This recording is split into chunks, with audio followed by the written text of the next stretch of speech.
Hey, my name is Jay. I'm Sonlife's International Ministries Coordinator.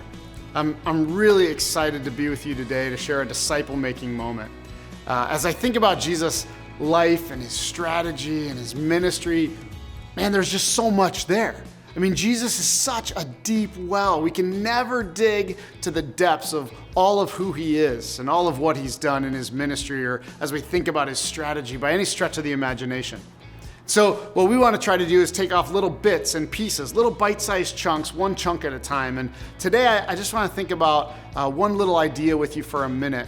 And I want to think about the lens that we use to look through when we're using resources in the context of our ministry.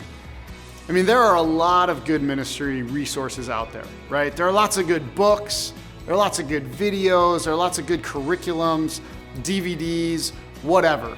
It might be YouTube clips or all sorts of different social media things that we can plug and play, and different stuff that we can use in our ministries. But when we use those things, the question that I think is maybe the most important question to ask is, what's the lens that we're using to filter what we're seeing and what we're hearing and what we're reading? Now, obviously we want to use Scripture as our key lens, right? But even within the context of Scripture, I think it's important for us to think through if we're going to be disciples and live as disciple makers like Jesus lived as a disciple maker, we've got to be asking the question when we're filtering through and thinking about those resources, are we filtering them through the lens of Jesus' disciple-making lifestyle and his disciple-making ministry strategy? And so as I think about, for example, this past year, my family and I, we watched a movie at Easter time. We always kind of have this tradition in our family that we want to watch a feature film at Easter time and just kind of reflecting on Jesus' life, reflecting on the crucifixion and especially the resurrection, right? And celebrating the goodness of God in that. But when we take a look at that, when we watch a movie or something like that, and that's something that could be used as a resource, we want to constantly be asking ourselves, through this filtering lens that we're thinking about, what does it look like?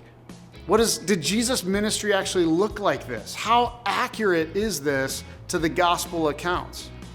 How much does this, in this case, this feature film resource potentially, whatever the resource might be, how accurately does it portray Jesus' life?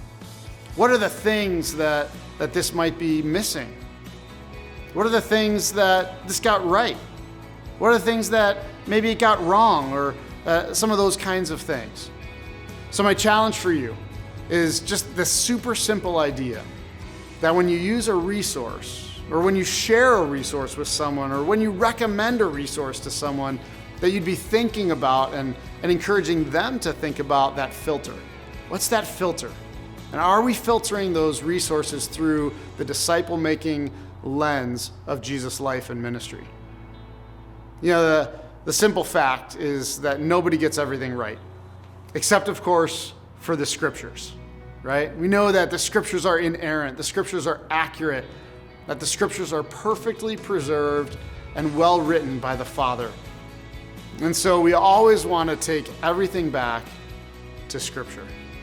Specifically, when we're thinking about disciple making, we want to take everything back to the master disciple maker who gave us the model and the strategy. And that's Jesus. So let's use him as our filter. Let's use his life and his ministry as our filter for the resources that we use in our ministries, and also the resources that we might share with others or recommend to people in our community, in our church, in our broader ministry context, and in all of our walks of life.